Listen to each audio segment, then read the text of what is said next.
Құрметті қызылордалықтар және қала қонақтары, өздеріңіз асыға күтетін Қызылорда қаласының күніне арналған бір айлық шаралар аясында Қызылорда қаласы әкімдігінің ұйымдастыруымен ауыл елдің айнасы айдарымен өтетін ауылым берекенің ақ бесік атты этнобағыттағы ауыл мерекесіне шақырамыз.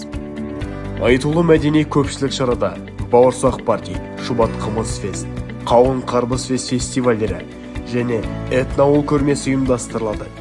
Және қаламыздың мерейлі мерекесіне тарту ретінде Абай Дәулет жауапкершілігі шектеулі серіктестігінің демеушілігімен жиылған жұртшылыққа арнап дәмі тіл үйірер сыр күрішінен дайындалған 40 қазан палау пісіріледі. Сырдың 40 қазан палауы түгелдей өзіміздің 4 түлік малымыз бен сыр диқандары егіп жатқан күріш түрлерінен жасалмақ. Оның 10 қазаны түйе етінен, 10 қазаны жылқы етінен, 10 қазаны сиыр еті, қалған 10 қазаны қой етінен.